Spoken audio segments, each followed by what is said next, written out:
Hi, it's Gail. Welcome back to my YouTube channel.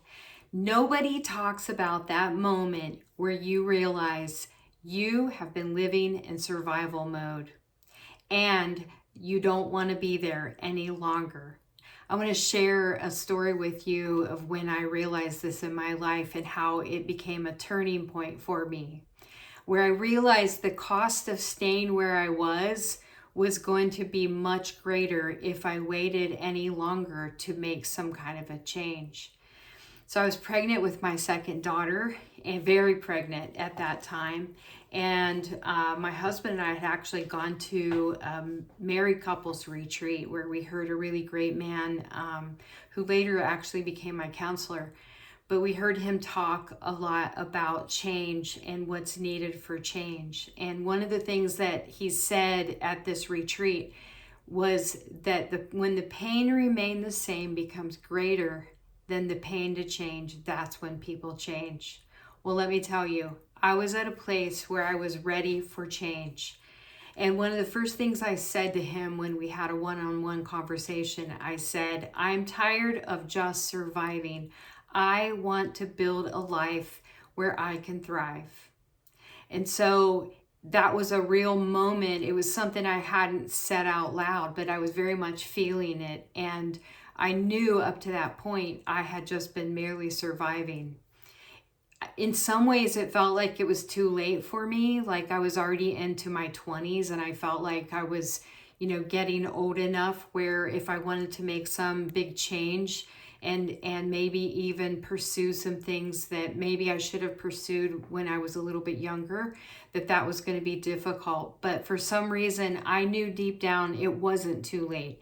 And I knew that I still had a chance to do what it was that I wanted to do in my heart, which was to go on in my education and be able to finish my degree, move on to the next part of that degree, and so on. So let me ask you this question. What is the price that you're paying right now to stay where you are? Are you frustrated? Are you feeling trapped? Are you confused? Like you don't even know what direction to go if you were going to go a different direction?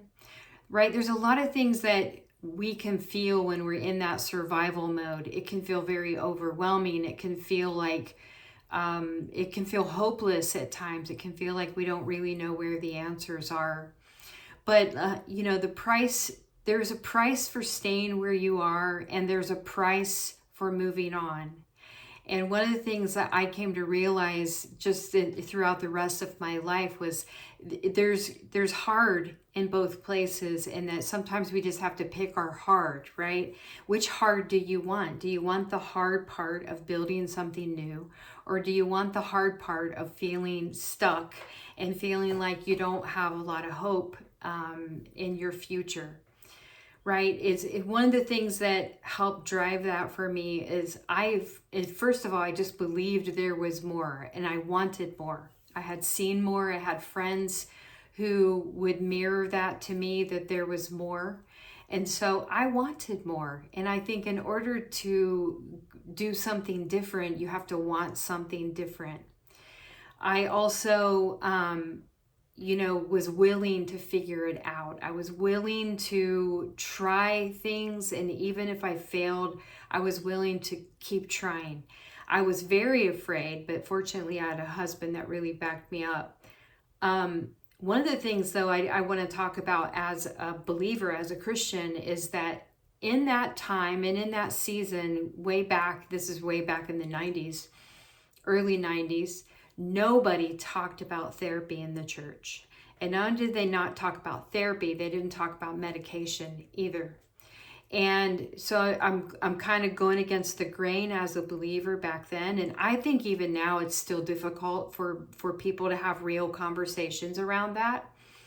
And so, that was a little bit of a conflict. Like to go to therapy sort of felt like you were, deficient in your faith. Like maybe you just didn't have enough faith or you didn't have enough belief. or you weren't trying hard enough. But the truth is, that's not always the reason. That's not always what's going on. And sometimes we need somebody to talk to. We need a good therapist. We need a good doctor who can help lead us through difficult times and difficult seasons. Fortunately, back then, I decided to not care what anybody else thought, because I knew inside nobody else was living my life except me. In the same way, nobody else is living your life. Nobody's in your skin. Nobody has lived through all of your experiences to date. And therefore, the most important vote in that whole equation is your vote. And it's thinking about, where are you? What is happening inside of you? Right? I knew that there was better, and so I was willing to go after better. It was unnerving. I was, like I said, I was very afraid, but at the same time, I was really excited.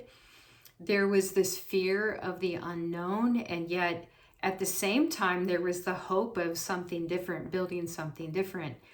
Now, what I want you to understand about my particular story is, at this point, I was away from the home that I grew up in. I had gone to Bible college for a couple years. I was married. I had one daughter, was pregnant with my second daughter. And so my life really was in a good space in a lot of ways. And I think a lot of times we think when things come up and we start experiencing this internal conflict, that it could be because something's wrong. Sometimes it's because something's right. It's that you're safe enough, you're in a good enough space where you actually now have the opportunity to kind of let down and take time to examine what's really going on in your life. Now, I think it's pretty clear, and if not, go and read the description of my site. I am not a therapist, however, I am a coach, and there are parts that overlap between therapy and between a coach. So that might be for another day, but I just wanted to point that out. What I would encourage you, though, is to consider, if you need other resources like that, there are plenty of resources out there. It is difficult to find the ones that fit, but it's very possible.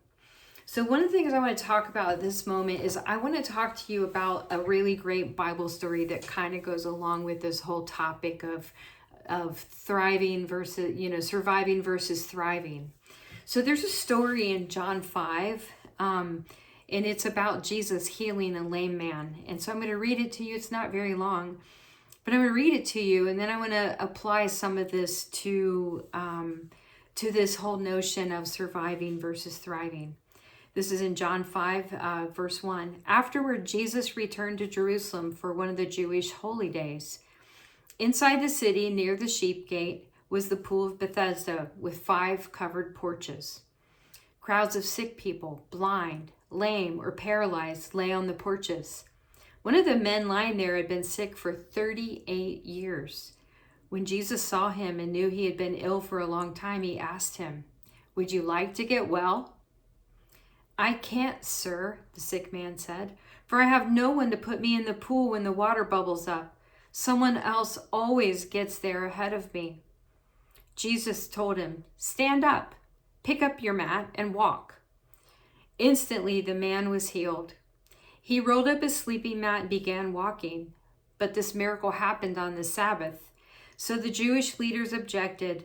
They said to the man who was cured, "You can't work on the Sabbath. The law doesn't allow you to carry that sleeping mat." But he replied, "The man who healed me told me, 'Pick up your mat and walk.'" "Who said such a thing?" they demanded. The man didn't know, for Jesus had disappeared into the crowd. But afterward, Jesus found him in the temple and told him, "Now you are well, so stop sinning, or something even worse may happen to you." Then the man went and told the Jewish leaders that it was Jesus who had healed him. What I find fascinating about this story is that, Jesus comes along and he asked him, "Do you want to be well?" Right? The man had been there. He had this life that had been very reinforced for years and years and years. He was surrounded by people just like him who also did not have the resources they needed to be able to get into the water and when the angel came so that they could be healed. But Jesus asked him, do you want to be well? In other words, are you receptive to the idea of being well? You know, when you've lived a certain way for a lot of years, it's very difficult to break out of that.